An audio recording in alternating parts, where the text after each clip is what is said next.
வணக்கம். இந்திய நேரப்படி காலை 8:30 மணி செய்திகள். முதலில் ஜெம் தலைப்புச் செய்திகளை காணலாம். இஸ்ரேல் ஈரான் இடையே 3வது நாளாக தொடரும் போர். இரு நாடுகளையும் பேச்சுவார்த்தைக்கு அழைப்பு விடுத்த ட்ரம்ப். இஸ்ரேல் நடத்திய தாக்குதலில் ஈரானின் எரிவாயு வயல்கள் எரிந்து நாசம். 40 மணி நேரத்தில் 150க்கும் மேற்பட்ட இலக்குகளை குறிவைத்து தாக்குதல். மக்கள் தொகை கணக்கெடுப்பு குறித்து மத்திய உள்துறை அமைச்சர் அமித்ஷா தலைமையில் ஆலோசனை. முக்கியமான அறிவிப்பு இன்று வெளியாக உள்ளதாக தகவல். அமெரிக்காவின் பல்வேறு மாகாணங்களில் அதிபர் டிரம்புக்கு எதிராக போராட்டம். நாட்டை விட்டு வெளியேறும்படி மக்கள் முழங்கப்பட்டதால் பரபரப்பு. மகாராஷ்டிராவில் பாலம் கீழே விழுந்து விபத்து. உயிரிழந்தவர்களுக்கு தலா 5 லட்சம் ரூபாய் நிவாரணத் தொகை என அம்மாநில முதலமைச்சர் தேவேந்திர பட்னாவிஸ் அறிவிப்பு. இனி விரிவான செய்திகளை காணலாம். இஸ்ரேல் ஈரான் இடையே 3 நாட்கள் கடந்தும் மோதல் போக்கு நிலவி வருவதால் இரு நாட்டு மக்களும் அச்சமடைந்துள்ளனர். இஸ்ரேல் ஈரான் இடையே மோதல் துவங்கி 3 நாட்கள் கடந்தும் இரு தரப்பிலும் பதிலடி தாக்குதல் நடத்தி வருகின்றனர். ஈரான் தலைநகர் டெஹ்ரானில் உள்ள போலீஸ் தலைமையகத்தின் மீது இஸ்ரேல் நேற்று ஏவுகணை தாக்குதல் நடத்தியது. இஸ்ரேல் ஈரான் மீது ஆபரேஷன் ரைசிங் லைன் என்ற பெயரில் கடந்த 13ஆம் தேதி தாக்குதல் நடத்தியது. இதற்கு பதிலடி கொடுக்கும் விதமாக ஈரான் இஸ்ரேல் மீது ஆபரேஷன் ட்ரூ பிராமிஸ் 3 என்ற பெயரில் தாக்குதல் நடத்தியது. கடந்த 13ஆம் தேதி முதல் ஈரான் இஸ்ரேல் மீது 270 ஏவுகணைகளை வீசி 22 இடங்களை தாக்கியது. இதில் 3 குழந்தைகள் உட்பட 13 பேர் உயிரிழந்துள்ளனர். மேலும் 390 பேர் காயமடைந்த நிலையில் மருத்துவமனையில் சிகிச்சைக்காக சேர்க்கப்பட்டுள்ளனர். இந்த நிலையில் தாக்குதலுக்கு உள்ளான சில இடங்களை இஸ்ரேல் பிரதமர் பெஞ்சமின் நெதன்யாகு நேரில் பார்வையிட்டார். அப்பொழுது பேசிய நெதன்யாகு ஈரான் வேண்டுமென்றே பொதுமக்கள், பெண்கள், குழந்தைகளை கொண்டுள்ளதாக தெரிவித்தார். இந்த நிலையில் அமெரிக்க அதிபர் டொனால்டு ட்ரம்ப் நேற்று வெளியிட்ட அறிக்கையில் ஈரான் மற்றும் இஸ்ரேல் போர் நிறுத்த ஒப்பந்தத்திற்கு வரவேண்டும் என அழைப்பு விடுத்தார். மேலும் விரைவில் இரு நாடுகளிலும் அமைதி திரும்பும் எனவும் அதற்கான பேச்சுகள், கூட்டங்கள் என பின்னணி வேலைகள் நடந்து வருவதாக தெரிவித்துள்ளார். 3வது நாளாக தொடர்ந்து நடைபெறும் போர் காரணமாக இரு நாட்டு மக்களும் அச்சமடைந்துள்ளனர். ஈரானின் தெற்கு புஷாகர் மாகாணத்தில் இஸ்ரேல் நடத்திய தாக்குதலில் 2 முக்கிய எரிவாயு வயல்கள் சேதமடைந்துள்ளன. ஈரானின் எண்ணெய் மற்றும் இயற்கை எரிவாயு துறையை குறிவைத்து இஸ்ரேல் தாக்குதல் நடத்தியது. அப்பகுதியில் வான் பாதுகாப்பு அமைப்பு இல்லாததால் அவற்றின் மீது இஸ்ரேல் தாக்குதல் நடத்தியுள்ளது. மேலும் ஈரானின் பல்வேறு பகுதிகளில் இஸ்ரேல் ஏவிய 10 போர் விமானங்களை ஈரான் சுட்டு வீழ்த்தியுள்ளது. ஈரானின் பல்வேறு பகுதிகளில் 150க்கும் மேற்பட்ட இலக்குகளை குறிவைத்து சுமார் 40 மணி நேரமாக இஸ்ரேல் விமானப்படை நிறுத்தாமல் தாக்குதல் நடத்தியதாக இஸ்ரேலின் பாதுகாப்பு படைகளின் தலைமை செயல் தொடர்பாளர் எஃபி டெஃப்ரின் தெரிவித்துள்ளார். மக்கள் தொகை கணக்கெடுப்புக்கான ஏற்பாடுகள் குறித்து மத்திய உள்துறை அமைச்சர் அமித்ஷா ஆய்வு மேற்கொண்டார். தேசிய மக்கள் தொகை கணக்கெடுப்பு 10 ஆண்டுகளுக்கு ஒருமுறை நடத்தப்படுவது வழக்கம். கடைசியாக 2011இல் கணக்கெடுப்பு நடத்தப்பட்ட நிலையில் தற்போது 16வது மக்கள் தொகை கணக்கெடுப்பு வரும் 2027 ஆண்டுக்குள் நடத்தப்படும் என மத்திய அரசு அறிவித்தது. அதையொட்டி மக்கள் தொகை கணக்கெடுப்புக்கான ஏற்பாடுகள் குறித்து மத்திய உள்துறை அமைச்சர் அமித்ஷா நேற்று ஆய்வு மேற்கொண்டார். உள்துறை செயலாளர் கோவிந்த் மோகன் மற்றும் அமைச்சகத்தின் மூத்த அதிகாரிகளுடன் நடைபெற்ற இந்த ஆலோசனை கூட்டத்தில் கணக்கெடுப்பு குறித்து முக்கியமான சில முடிவுகள் எடுக்கப்பட்டுள்ளது. இது குறித்து அமித்ஷா அவரது எக்ஸ் தள பக்கத்தில் மக்கள் தொகை கணக்கெடுப்பு குறித்து இன்று அதிகாரப்பூர்வ அறிவிப்பு வெளியாக உள்ளதாகவும் இந்த கணக்கெடுப்புடன் ஜாதிவாரி கணக்கெடுப்பு நடத்தப்பட உள்ளதாக அவர் பதிவிட்டுள்ளார். 34 லட்சம் அதிகாரிகள் மற்றும் மேற்பார்வையாளர்கள் இந்த பணியில் ஈடுபட உள்ளனர். அதிநவீன மொபைல் மற்றும் டிஜிட்டல் சாதனங்களை பயன்படுத்தி இந்த கணக்கெடுப்பை மேற்கொள்ள உள்ளனர். அமெரிக்காவின் பல்வேறு மாகாணங்களில் அதிபர் டொனால்டு ட்ரம்புக்கு எதிராக மக்கள் போராட்டம் நடத்தி வருகின்றனர். அமெரிக்காவின் லாஸ் ஏஞ்சல்ஸ் நகரில் சட்டவிரோதமாக குடியேறிய 44 பேர் கைது செய்யப்பட்டனர். நாடு கடத்தும் நடவடிக்கையில் ட்ரம்ப் தீவிரம் காட்டி வருகிறார். இதன் காரணமாக அமெரிக்காவின் கலிபோர்னியா, நியூயார்க் உள்ளிட்ட பல்வேறு மாகாணங்களில் அதிபர் டொனால்டு ட்ரம்புக்கு எதிரான போராட்டங்கள் தீவிரமடைந்து வருகின்றன. வீதிகளில் லட்சக்கணக்கானோர் திரண்டு ட்ரம்புக்கு எதிரான வாசகங்கள் அடங்கிய பதாதைகள், புகைப்படங்களை ஏந்தியபடி முழக்கமிட்டனர். ஜனநாயக கட்சி ஆட்சி நடைபெற்று வரும் கலிபோர்னியா மாகாணம் லாஸ் ஏஞ்சல்ஸ் நகரில் கடந்த 6ஆம் தேதி முதல் இந்த போராட்டம் தொடர்ந்து நடைபெற்று வருகிறது. போராட்டத்தின் போது போலீசாரும் போராட்டக்காரர்களுக்கும் இடையே கடும் மோதல் ஏற்பட்டது. நியூயார்க், டென்வார்க், சிகாகோ, ஆஸ்டின் உள்ளிட்ட நகரங்களில் ஆயிரக்கணக்கானோர் கூடி நடனமாடியும் ட்ரம்ஸ் இசைத்தும் எதிர்ப்பு தெரிவித்தனர். இந்த நிலையில் அமெரிக்க இராணுவத்தின் 250வது ஆண்டு விழாவில் கலந்து கொள்வதற்காக ட்ரம்ப் வாஷிங்டன் சென்றார். அப்போது அவருக்கு எதிர்ப்பு தெரிவித்து 200க்கும் மேற்பட்ட போராட்டக்காரர்கள் ட்ரம்ப் உடனே வெளியேற வேண்டும் என முழக்கமிட்டனர். இதனால் அப்பகுதியில் பரபரப்பு ஏற்பட்டது. மகாராஷ்டிரா பாலம் இடிந்து விழுந்த விபத்தில் உயிரிழந்தவர்களுக்கு நிவாரணத் தொகையாக 5 லட்சம் ரூபாய் வழங்கப்படும் என அம்மாநில முதலமைச்சர் தேவேந்திர பட்னாவிஸ் தெரிவித்துள்ளார். மகாராஷ்டிரா மாநிலம் புனே மாவட்டத்தில் சுற்றுலா தலமான குண்டமாலாவில் அமைந்துள்ள பாலம் திடீரென கீழே விழுந்து விபத்து ஏற்பட்டது. இதில் 2 பேர் பரிதாபமாக உயிரிழந்துள்ளனர். மேலும் இந்த விபத்தில் காயமடைந்தவர்கள் மருத்துவமனையில் சிகிச்சைக்காக சேர்க்கப்பட்டுள்ளனர். பழமையான பாலத்தில் சுற்றுலா பயணிகள் ஏராளமானோர் நின்று கொண்டிருந்ததால் இந்த விபத்து ஏற்பட்டுள்ளதாக கூறப்படுகிறது. இந்த நிலையில் பாலம் இடிந்து விழுந்த விபத்தில் உயிரிழந்தவர்களின் குடும்பத்தினருக்கு தலா 5 லட்சம் ரூபாய் நிவாரணத் தொகையாக வழங்கப்படும் என்றும் அம்மாநில முதலமைச்சர் தேவேந்திர பட்னாவிஸ் அறிவித்துள்ளார். மேலும் காயமடைந்தவர்களின் மருத்துவ செலவை மாநில அரசே ஏற்கும் என தெரிவித்துள்ளார். மகாராஷ்டிராவில் பெய்த கனமழையால் மாநிலத்தில் இதுவரை 8 பேர் பரிதாபமாக உயிரிழந்துள்ளனர். மகாராஷ்டிர மாநிலம் முழுவதும் கடந்த சனிக்கிழமை முதல் இடி மின்னலுடன் பலத்த மழை பெய்து வருகிறது. இதனால் மாநிலத்தின் கொங்கன் பகுதியில் உள்ள ஜக்பூத்தி ஆற்றில் வெள்ளம் கரை புரண்டு ஓடுகிறது. அதிகபட்சமாக ரத்தினகிரியில் 8.81 சென்டிமீட்டர் மழை பதிவானதாக மாநில பேரிடர் மேலாண்மை ஆணையம் தெரிவித்துள்ளது. மேலும் மாநிலத்தின் பல்வேறு பகுதிகளிலும் மழை தொடர்பான அசம்பாவிதங்களில் சிக்கி 8 பேர் உயிரிழந்துள்ளதாகவும் 10 பேர் காயமடைந்துள்ளதாகவும் அதிகாரிகள் தெரிவித்துள்ளனர். இதேபோல் மும்பையில் பலத்த மழைக்கான ஆரஞ்சு எச்சரிக்கை விடுக்கப்பட்டுள்ளது. கேரளத்தில் பலத்த மழை காரணமாக மலப்புரம், காசர்கோடு ஆகிய மாவட்டங்களில் சாலையில் மழைநீர் தேங்கி வீடு மற்றும் வாகனங்கள் சேதமடைந்துள்ளன. திருவனந்தபுரத்தில் பெய்த தொடர் மழையால் நெய்யாறு அணை திறக்கப்பட்டுள்ளது. இதனால் கரையோர மக்கள் பாதுகாப்பாக இருக்க எச்சரிக்கை விடுக்கப்பட்டுள்ளது. புதுச்சேரி மாநிலத்திற்கு 3 நாள் அரசுமுறை பயணமாக குடியரசு துணைத் தலைவர் ஜெகதீப் தன்கர் வருகை புரிந்துள்ளார். சென்னையிலிருந்து ஹெலிகாப்டர் மூலம் புதுச்சேரி விமான நிலையத்திற்கு வந்த குடியரசு துணைத் தலைவர் ஜெகதீப் தன்கரை துணைநிலை ஆளுநர் கைலாஷ்நாதன், முதலமைச்சர் ரங்கசாமி ஆகியோர் சால்வை அணிவித்து வரவேற்றனர். இந்த நிகழ்வில் பேரவைத் தலைவர் செல்வம், உள்துறை அமைச்சர் நமச்சிவாயம், வேளாண் துறை அமைச்சர் தேனி ஜெயக்குமார், பேரவை துணைத் தலைவர் ராஜவேலு, மாநிலங்களவை உறுப்பினர் செல்வ கணபதி, மக்களவை உறுப்பினர் வைத்தியலிங்கம் உள்பட பலர் கலந்து கொண்டனர். குடியரசு துணைத் தலைவர் வருகையொட்டி புதுச்சேரி முழுவதும் போலீசார் தீவிர கண்காணிப்பு பணியில் ஈடுபட்டுள்ளனர். காங்கிரஸ் கட்சியின் மூத்த தலைவரான சோனியா காந்திக்கு திடீரென உடல்நலக் குறைவு ஏற்பட்டுள்ளதால் மருத்துவமனையில் சேர்க்கப்பட்டுள்ளனர். டெல்லியில் உள்ள சர் கங்கராம் மருத்துவமனையில் காங்கிரஸ் கட்சியின் மூத்த தலைவரான சோனியா காந்தி அனுமதிக்கப்பட்டு உள்ளார். வயிறு சம்பந்தப்பட்ட பிரச்சனைகளுக்காக அவர் அனுமதிக்கப்பட்டுள்ளதாக தகவல் வெளியாகியுள்ளது. கடந்த சில நாட்களுக்கு முன் உயர் ரத்த அழுத்தம் காரணமாக இமாச்சல பிரதேச மாநிலம் சிம்லாவில் உள்ள இந்திரா காந்தி மருத்துவக் கல்லூரி மருத்துவமனையில் சிகிச்சைக்காக சேர்க்கப்பட்டார். இந்த நிலையில் மீண்டும் அவர் உடல்நலக் குறைவு காரணமாக மருத்துவமனையில் சேர்க்கப்பட்டுள்ளார். நீலகிரியில் கனமழைக்கான ஆரஞ்சு அலர்ட் விடுக்கப்பட்டுள்ள நிலையில் 4 தாலுகாவில் உள்ள பள்ளிகளுக்கு விடுமுறை அறிவிக்கப்பட்டுள்ளது. நீலகிரி மாவட்டத்திற்கு இன்றும் நாளையும் கனமழைக்கான ஆரஞ்சு அலர்ட் எச்சரிக்கை விடுக்கப்பட்டுள்ளது. மழையை எதிர்கொள்ள மாவட்ட நிர்வாகம் பல்வேறு முன்னெச்சரிக்கை நடவடிக்கைகளை எடுத்து வருகிறது. இதேபோல் கோயம்புத்தூர், திருநெல்வேலி, தேனி, தென்காசி மற்றும் கன்னியாகுமரி மாவட்டங்களுக்கும் இன்று கனமழைக்கான ஆரஞ்சு அலர்ட் விடுக்கப்பட்டுள்ளது. அதி கனமழை எச்சரிக்கை விடுக்கப்பட்டுள்ள நிலையில் உதகை, குந்தா, கூலூர், பந்தலூர் ஆகிய 4 தாலுகாவில் உள்ள பள்ளிகளுக்கு விடுமுறை அறிவிக்கப்பட்டுள்ளது. சூலூர் அடுத்த சோமனூரில் நடைபெற்ற தமிழ்நாடு இருசக்கர வாகன பழுது பார்ப்போர் முன்னேற்ற சங்கத்தின் கூட்டத்தில் இருசக்கர வாகன பழுது பார்ப்போர் தொழிலாளர்களுக்கு நல வாரியம் அமைக்க வேண்டும் என தீர்மானம் நிறைவேற்றப்பட்டது. தமிழ்நாடு இருசக்கர வாகன பழுது பார்ப்போர் முன்னேற்ற சங்கத்தின் மாநில நிர்வாகிகள் கூட்டம் சூலூர் அடுத்த சோமனூரில் தனியார் அரங்கு ஒன்றில் நடைபெற்றது.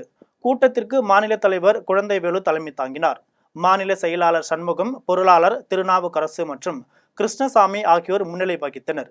கூட்டத்தில் பங்கேற்றவர்களை சோமனூர் சங்க நிர்வாகி நாச்சிமுத்து வரவேற்றார். கூட்டத்தில் இருசக்கர வாகனங்களின் எண்ணிக்கை தமிழகத்தில் பல லட்சமாக உயர்ந்துள்ளதாகவும் இவற்றை பழுது பார்க்கும் தொழிலில் ஏராளமான தொழிலாளர்கள் ஈடுபட்டுள்ளதாகவும் வாகனத்தை பழுது பார்க்க பொதுமக்களின் அழைப்பின் பேரில் செல்லும் போது தொழிலாளர்கள் விபத்தில் சிக்குகின்றனர் எனவும் இதனால் தொழிலாளர்களின் குடும்பங்கள் பாதிக்கப்படுகிறது எனவும் இது தொடர்பாக அரசிற்கு கோரிக்கை வைத்தும் நடவடிக்கை எடுக்கவில்லை எனவும் இருசக்கர வாகன பழுது பார்ப்போர் முன்னேற்ற சங்கத்தை தெரிவித்தனர்.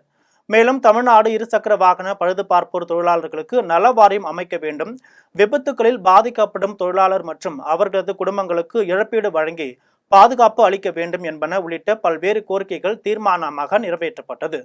தொழிலாளர்களின் கோரிக்கைகளை நிறைவேற்றவில்லை என்றால் சென்னை கோட்டத்தை நோக்கி மிகப்பெரிய பேரணி நடத்தப்படும் என தொழிலாளர் சங்கத்தினர் எச்சரித்துள்ளனர்.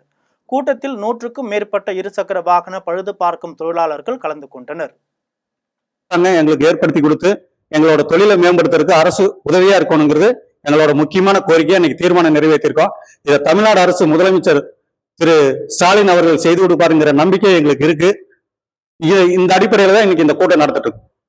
இது அடிக்கடி இந்த இருசக்கர வாகனங்கள்ல தொழில் செய்யறவங்களுக்கு என்ன பிரச்சனைகள் வருது? இப்ப இந்த தொழில் செய்யறவங்களுக்கு எந்த விதமான அரசாங்கத்தை சார்பிலையோ தனிநபர் சார்பிலையோ எந்த விதமான உதவிகளும் கிடைக்கிறது இல்ல. ஒரு வண்டி பிரேக் டவுன் ஆகுதுன்னா நாங்க போய் அட்டன் பண்ணிட்டு திரும்பி வரக்குள்ள ஏதாவது விபத்து ஏற்பட்டா அரசாங்கம் எங்களுக்கு எந்த விதமான நஷ்ட ஈடும் கொடுக்கறது இல்ல.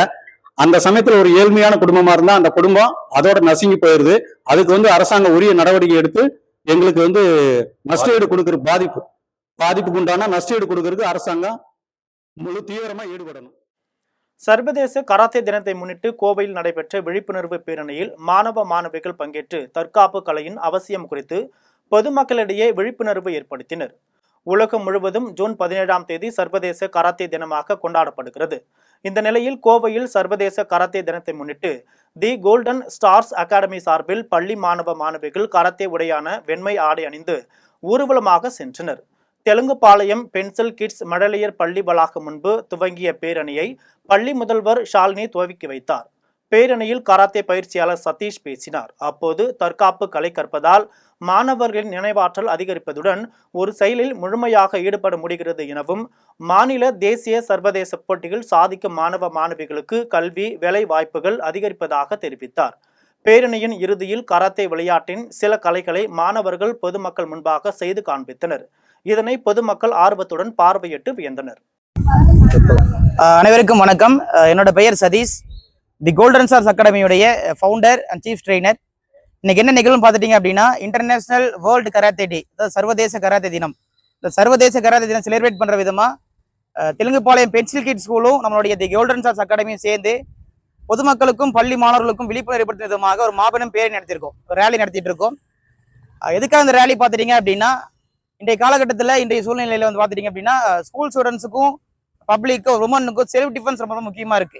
தற்காப்பு கலையை எல்லாத்துக்குமே கொண்டு போய் சேர்க்கணும் அந்த நோக்கத்துக்காகவும் இந்த மாதிரி இந்த ரேலி நடத்திட்டு இருக்கோம். இந்த ரேலியில 4 வயசுக்கு மேலான குழந்தைகள் 50 பேர் பக்கம் பார்ட்டிசிபேட் பண்ணியிருக்காங்க. பொதுமக்களுக்கு என்ன வேண்டுகோள் பார்த்துட்டீங்க அப்படின்னா, நீங்க ஒரு உங்களுடைய குழந்தைங்க எப்படி ஒரு ஏஜ் வரும்போது ஸ்கூல்ல கொண்டு போய் சேர்க்கிறீங்களோ, ஜாயின் பண்ணி விடுறீங்களோ, அதே மாதிரி தற்காப்பு கலையில எல்லா பேரண்ட்டும் ஒரு மோட்டிவேட்டா கொண்டு போய் உங்க ஸ்டூடெண்ட்டை சேர்த்தணும். அந்த மாதிரி மார்ஷல் ஆர்ட்ஸ் லேர்ன் பண்றதுக்கு நீங்க குழந்தைங்களுக்கு சப்போர்ட் பண்ணணும்னு சொல்லிக்கிறேன். தேங்க்யூ. திருப்பரங்குன்றம் ஊராட்சி ஒன்றியத்திற்கு உட்பட்ட குசவப்பட்டி கிராமத்தில் புதிய கிரஷர் குவாரி அமைக்க கூடாது என வலியுறுத்தி கிராம மக்கள் போராட்டத்தில் ஈடுபட்டனர். மதுரை மாவட்டம் திருப்பரங்குன்றம் ஊராட்சி ஒன்றியத்திற்கு உட்பட்ட குசவப்பட்டி கிராமத்தில் விவசாய பகுதியிலிருந்து 500 மீட்டர் தொலைவில் தனியார் நிறுவனம் புதிதாக கிரஷர் குவாரி அமைப்பதற்கு மண் தோண்டியது. அப்போது பெண்கள் உள்ளிட்ட 100க்கும் மேற்பட்ட விவசாயிகள் எதிர்ப்பு தெரிவித்து மண் தோண்டும் பணியை தடுத்து நிறுத்தி போராட்டத்தில் ஈடுபட்டனர். அப்போது மிக ஆழமாக மண் தோண்டி பாறைகள் உடைக்கப்பட்டால் நிலத்தடி நீர் மற்றும் விவசாயம் பாதிக்கும் என்றும், வெடி வைக்கும் போது கிராம பகுதியில் வீடுகள் அதிர்வு ஏற்படும் என்றும், இதனால் தங்கள் வாழ்வாதாரம் பாதிக்கப்படும் என்றும், ஊரை விட்டு காலி செய்யும் நிலை ஏற்படும் என்றும் பொதுமக்கள் தெரிவித்தனர். மேலும் குசவப்பட்டி கிராமத்தில் கிரஷர் குவாரி அமைக்க அரசு அனுமதிக்க கூடாது என விவசாயிகள் வலியுறுத்தினர். தனிநபர் ஒருத்தர் நான் பேசுகிறேன். உங்கள் பேர் மட்டும் சொல்லுங்கள். என் பேர் தாஸு. இப்போ என்னன்னு கேட்டிங்கன்னா, அது தனிப்பட்ட ஒரு நபர் எங்கள் ஊரை சுற்றி ஒரு குவாரி வைக்கிறாரு. இப்போ என்னன்னு கேட்டிங்கன்னா, ஊர்லேருந்து சுத்தமாக 200 மீட்டர் தான் இருக்குது. வீட்டடி மனையாக இருந்தாலும் சரி, விவசாயமாக இருந்தாலும் சரி. இந்த ஊர் மொத்தம் 300 வீடு மக்கள் வச்சுக்கிட்டு இருக்கோம். மொத்தத்துக்கு பார்த்திங்கன்னா ஒரு 1000-1500 பேர் வச்சுக்கிட்டு இருக்கோம். எல்லாமே விவசாயத்தை சார்ந்தவங்க தான். அன்றாட விவசாயம் வேலை பார்த்து தான் அன்றாட சாப்பிட்டு எல்லோரும் வாழ்க்கை ஓடிட்டுருக்கு. இதை சார்ந்து என்னன்னு கேட்டிங்கன்னா, குவாரி நாங்கள் வைக்க வேணாம்னு சொல்லிட்டோம். அதையும் மீறி இவர் தனிப்பட்ட ஒரு நபர் அவருடைய சுயரூபத்துக்காக குவாரி வைக்க ஸ்டார்ட் பண்ணிட்டார். இது சம்மந்தமாக நாங்கள் collector office, police station, local police station எல்லாத்துக்குமே கம்ப்ளைண்ட் கொடுத்துருக்கோம். இது சம்மந்தமாக ஆக்ஷன் எடுக்கிறோம்னு சொல்லியிருக்காங்க. இதையும் மீறி அவர் இன்றைக்கி ஸ்டார்ட் பண்ண ஆரம்பிச்சிட்டார். இதனால் நாங்கள் இதை எதிர்ப்பு தெரிவித்து நாங்கள் போராட்டத்தில் ஈடுபட்டிருக்கோம். இப்போ என்னான்னு கேட்டிங்கன்னா, எங்கள் இந்த குவாரியை சுற்றி மல்லிகைப்பூ தோட்டம், இது போக விவசாயம் நெல் பயிரிட்டு கொண்டு இருக்கிறோம். ஃபுல்லாகவே அன்றாட விவசாயி தான் எல்லாருமே அன்றாட வேலை பார்த்து அன்றாட சாப்பிட்டு அன்றாட வாழ்ந்துக்கிட்டு இருக்கோம். இதையும் இந்த வாழ்வாதாரத்தை கெடுக்கிறதுக்காகவே இவர் இந்த முடிவை எடுத்திருக்காரு. ஒரு ஆள் சுயரூபத்துக்காக மக்களை ஒட்டுமொத்த மக்களையுமே ஆக்கிரமிப்பு பண்ணியிருக்காங்க. என்னன்னு கேட்டிங்கன்னா, இதில் பாதி இது பெரம்போக்கத்தான் ஆக்கிரமிப்பு பண்ணி அவர் குவாரி போட்டுக்கிட்டு இருக்காரு. இது எல்லாத்துக்குமே தெரிஞ்ச விஷயந்தான், ஊர் எல்லா மக்களுக்கு தெரிஞ்ச விஷயந்தான். இதை நடவடிக்கை பொதுவாக நடவடிக்கை கலெக்டரமாக தான் எடுத்து முடிவு கொடுக்கணும். இது சிஎம் வரைக்கும் இல்லாட்டி இந்த போராட்டம் தொடரும். திருவண்ணாமலையில் 18ஆம் தேதி நடைபெறும் திருவண்ணாமலை மாவட்ட பாமக ஒருங்கிணைந்த பொதுக்குழு கூட்டத்தில் 1000க்கும் மேற்பட்டோர் கலந்து கொள்ள வேண்டும் என வந்தவாசியில் நடைபெற்ற பாமக ஆலோசனை கூட்டத்தில் தீர்மானம் நிறைவேற்றப்பட்டது. திருவண்ணாமலை மாவட்டம் வந்தவாசி யோகலாவில் பாமக ஆலோசனை கூட்டம் முன்னாள் சட்டமன்ற உறுப்பினரும் கிழக்கு மாவட்ட செயலாளருமான கணேஷ்குமார் தலைமையில் நடைபெற்றது. வன்னியர் சங்க மாவட்ட தலைவர் மச்சேந்திரன், மாநில செயற்குழு உறுப்பினர் மன்னப்பன், மாவட்ட அமைப்பு செயலாளர் சக்திவேல், மாவட்ட தேர்தல் பணிக்குழு தலைவர் NS மணி ஆகியோர் முன்னிலை வகித்தனர். கூட்டத்தில் வரும் 18ஆம் தேதி திருவண்ணாமலையில் நடைபெறும் பாட்டாளி மக்கள் கட்சியின் பொதுக்குழுவில் பாமக தலைவர் மருத்துவர் அன்புமணி ராமதாஸ் பங்கேற்க உள்ள நிலையில் பொதுக்குழுவில் பாமகவின் அனைத்து ஒன்றிய பொறுப்பாளர்களும் முக்கிய நிர்வாகிகளும் திரளாக கலந்து கொள்ள வேண்டும் என்றும் வந்தவாசி தொகுதியிலிருந்து 10,000க்கும் மேற்பட்டோர் கலந்து கொள்ள வேண்டும் என்றும் தீர்மானிக்கப்பட்டது. கூட்டத்தில் வந்தவாசி நகர செயலாளர் பரதன், வந்தவாசி நகர துணைத் தலைவர் செல்வம், வன்னியர் சங்க செல்வம், தெல்லாறு ஒன்றிய துணைத் தலைவர் கீழ்ப்புத்தூர் தசரதன், கீழ்சீசமங்கலம் சக்திவேல் உள்ளிட்ட பாமகவினர் ஏராளமானோர் கலந்து கொண்டனர்.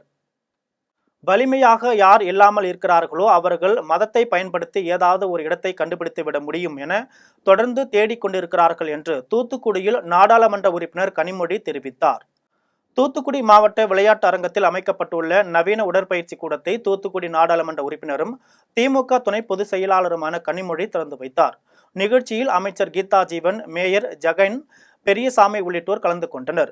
நிகழ்ச்சியை தொடர்ந்து நாடாளுமன்ற உறுப்பினர் கனிமொழி செய்தியாளர்களை சந்தித்து பேசினர்.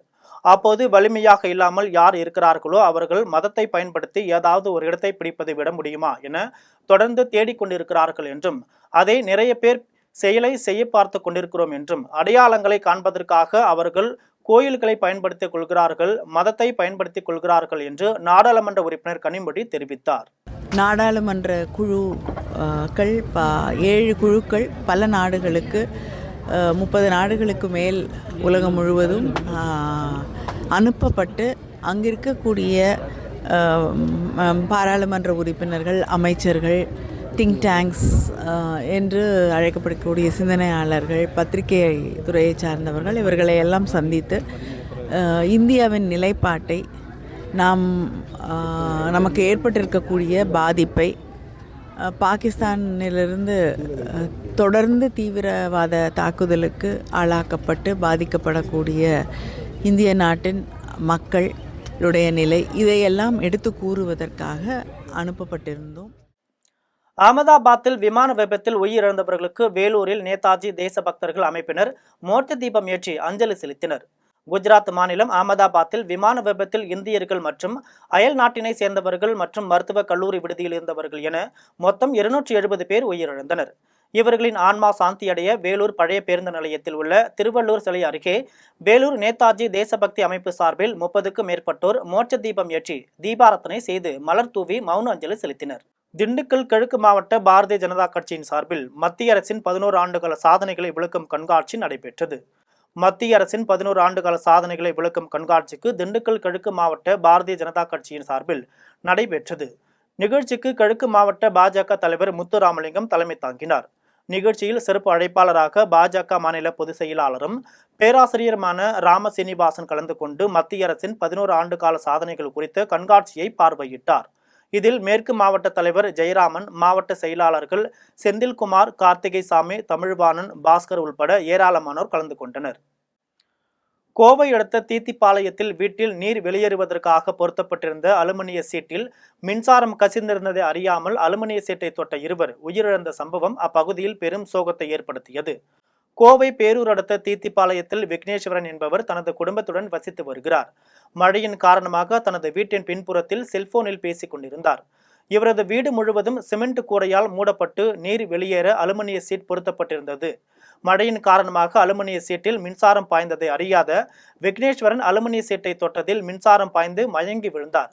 உடனே அருகில் இருந்த உறவினர் நாகராஜ் மற்றும் அக்கம் பக்கத்தினர் மின்சாரம் தாக்கியது தெரியாமல் விக்னேஸ்வரன் மயங்கி விட்டதாக எண்ணி உடனே மாதம்பட்டியில் தனியார் மருத்துவமனைக்கு கொண்டு சென்றனர்.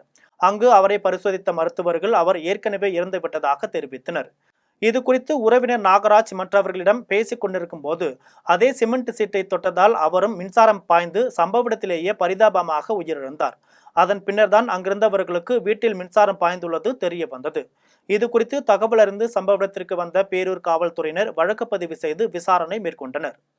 திருப்போரூர் அடுத்த பையனூர் ஊராட்சியில் அமைந்துள்ள ஸ்ரீ எழிலார் குழலி உடனுறை எட்டீஸ்வரர் திருக்கோவிலின் கும்பாபிஷேக விழா வெகு விமர்சையாக நடைபெற்றது.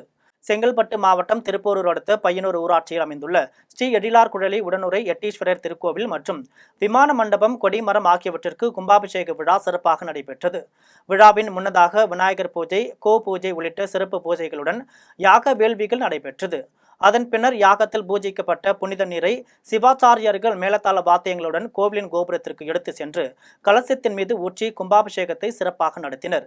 அதனைத் தொடர்ந்து கோவிலில் திரண்டிருந்த பக்தர்கள் மீது புனித நீரை தெளித்தனர். அதனைத் தொடர்ந்து பரிவார மூர்த்திகளும் கருவறையில் அமைந்துள்ள மூலவர் ஸ்ரீ எழிலா குழலி உடனுறை எட்டீஸ்வரருக்கு மகா கும்பாபிஷேக சிறப்பாக நடத்தப்பட்டது. விழாவில் உள்ளூர் மட்டுமல்லாது வெளியூர்களிலிருந்து வந்த திரளான பக்தர்கள் கலந்து கொண்டு ஸ்ரீ எழிலார் குழலி உடனுறை எட்டீஸ்வரர் வழிபட்டனர்.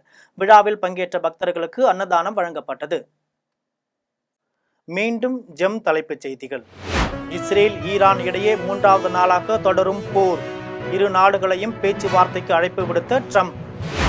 இஸ்ரேல் நடத்திய தாக்குதலில் ஈரானின் எரிவாயு வயல்கள் எரிந்து நாசம். 40 மணி நேரத்தில் 150க்கும் மேற்பட்ட இலக்குகளை குறிவைத்து தாக்குதல்.